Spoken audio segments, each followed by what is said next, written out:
Hey everyone, it's Jamie from Lemon Rebellion here. I'm here with Julia Seal. I can't wait for you to get to know her. She's one of our presenters at Lemon Rebellion coming up this September. Julia, welcome. It's great to see you. Oh, Jamie, it's really fun to be here. So, tell us a little bit more about who you are, what you do. So, I'm really a coach that looks at whole being happiness. Typically, I'm coaching professional women in the sort of midlife or through change and through adversity, which is why I'm here at the Lemon Rebellion Summit. But yeah, I've been coaching since actually since 2009, coaching in corporate and so mainly, like I said, professional women leaders. And so, yeah, I mean, what happens when you're in as a leadership coach and a professional, you end up, you're not just coaching on leadership, are you? You coach on their whole lives and how is an executive showing up in their whole life. And that's what got me really interested in when you're showing up as an authentic leader, how do you come to the party, all of you, and show up all of you? And at the same time, I'm also a management consultant in a field called employee engagement, which is all about employee happiness. So it kind of blends the two things that I'm most passionate about, which is the studies of happiness and what does it really mean at a fundamental level. So, not just positive psychology, whitewashing, affirmations, but really what is that deep, authentic, soul driven happiness? And then with this whole thing of how do we lead our lives? How do we step up into what's possible and what is our best version? And the excitement that all of this happens is usually people come to coaching after something's happened. Some kind of adversity, some slap in the face that they've had in life. And some women, like I think it's like you, like me, we got these shocks around divorce. Some Mm. women, it's actually just midlife. I mean, that was like the second slap in the face. I was going through Yeah. menopause. Yeah.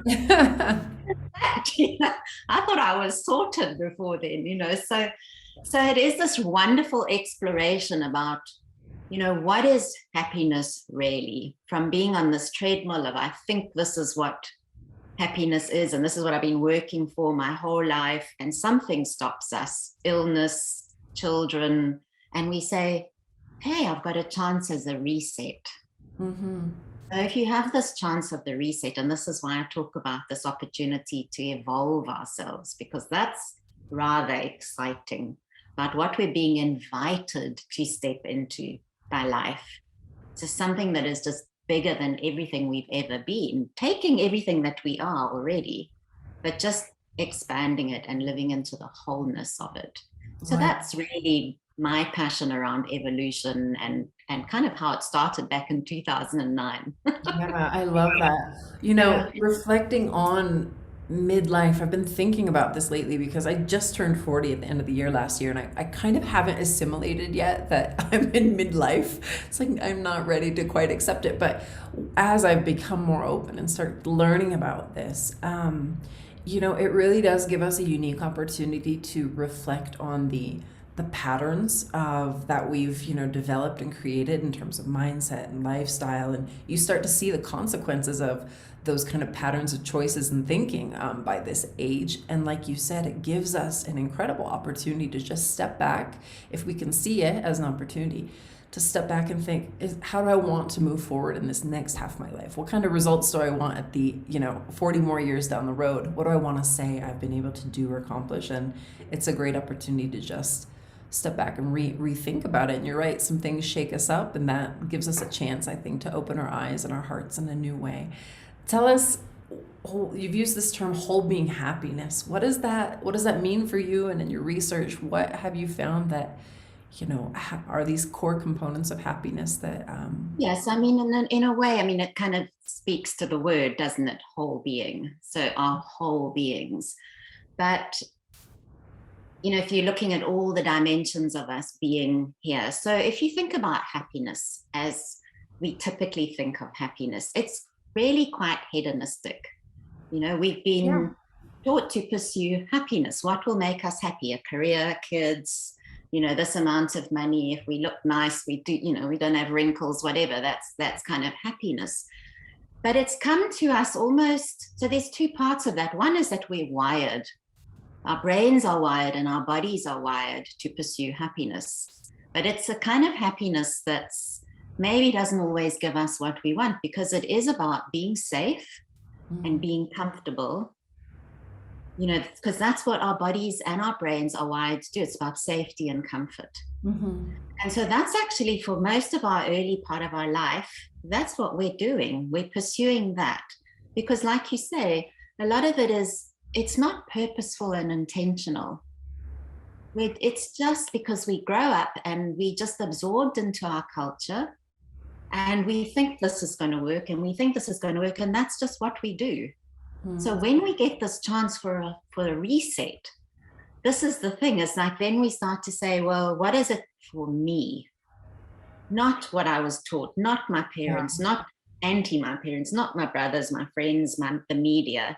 It's what is it for me? And that's where we can really explode this thing of whole being. And one of the analogies that I love using is, if you think of, so my favorite flower is the sunflower.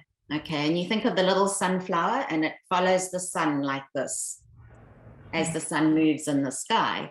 And that's really what we're doing a lot of the time. If you think of the sun as happiness, we are just going where we think it is. But actually, if we stare at it all the time, we're not probably going to grow as well as a sunflower, but we can actually hurt ourselves in many ways if you stare directly at the sun. But what happens when the sun comes through a prism, or the sun comes through a raindrop, is it splits into the colors of the rainbow. And that's whole being happiness and all the paths to happiness. So you've got your emotional happiness. You've got happiness in relationships, which is one of your most powerful ways of creating happiness. You've got physical happiness and what that means for you, and spiritual happiness, and even, purposeful happiness. So there's all these pathways into happiness. So by the time we get to this reset moment, we will have been crafting our happiness in many ways, and we'll have a lot of those ingredients. But is it purposeful? Is it intentional? Have we actually decided this is what happiness is for me? I love that. And that's really exciting to do that work. Yeah, it does sound exciting to define it on your own terms, really connected, I suppose, to your authenticity and who you want to be, not who necessarily has been produced by, like you said, by the conditions around us and the environment around us and all of that.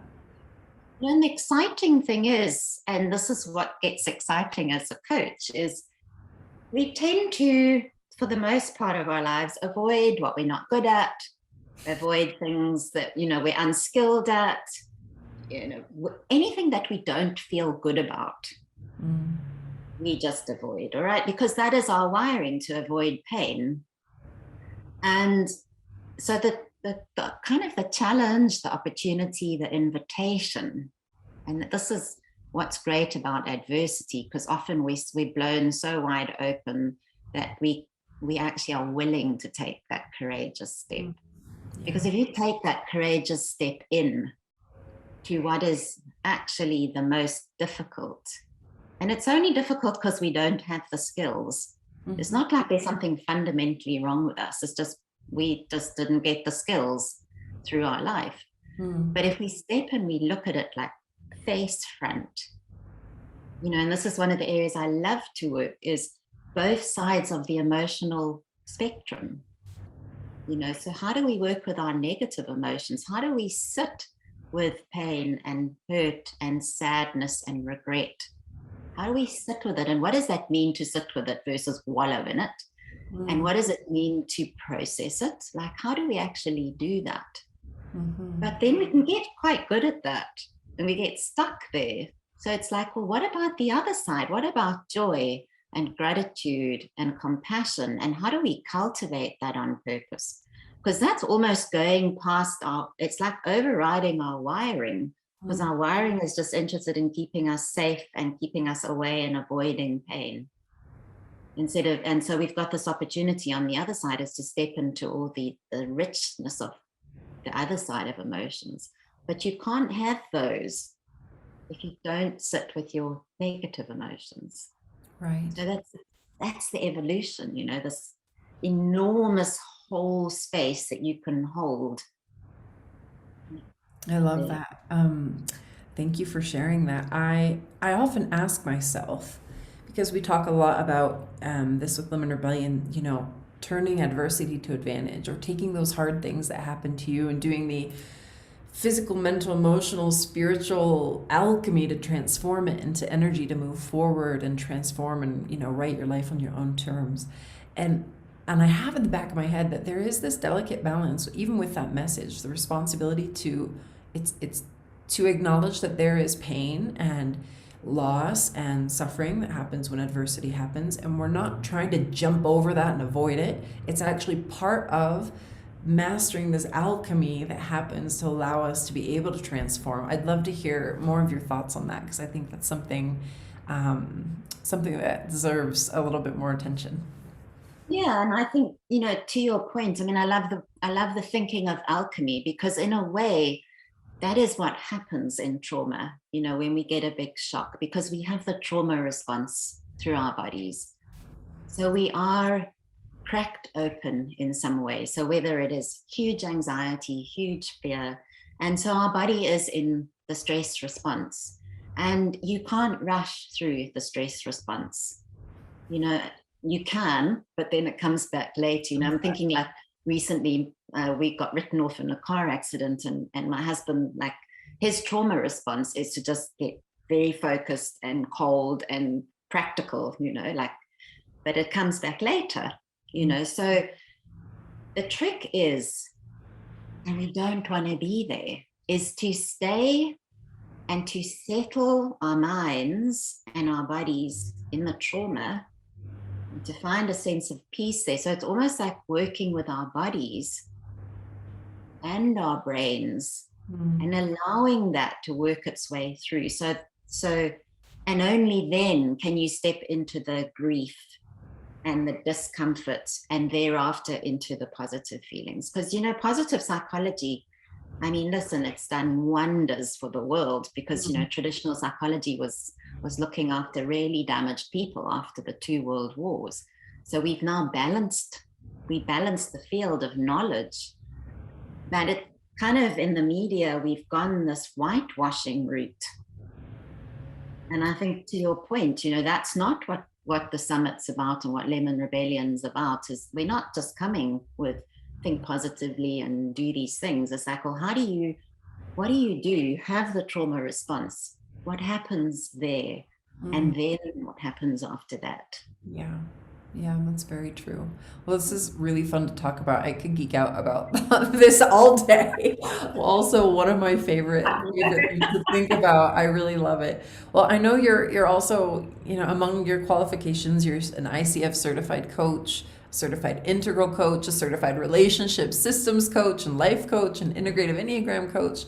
I love that about coaches. Once you guys get into something, you're like, I'm going to go further into this and accumulate all these wonderful, helpful, informative trainings to just help you serve people in the best and most complete way possible.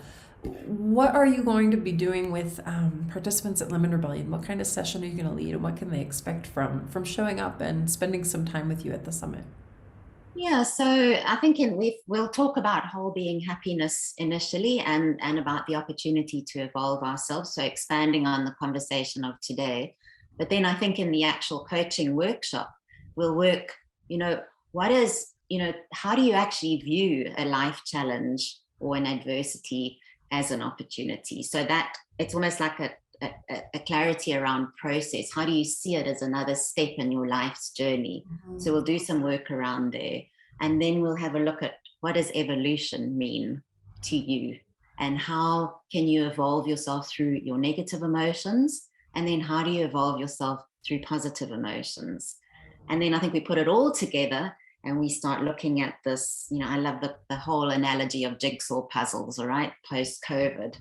And so my whole thing is about unpuzzling to repuzzle this beautiful artwork of your life. And so that's what we'll spend a little bit of time of what to put back in, based on what the research is telling us. Like, there are certain things that we know really help our happiness. So how to put those in.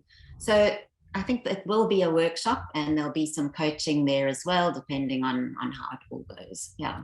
Awesome.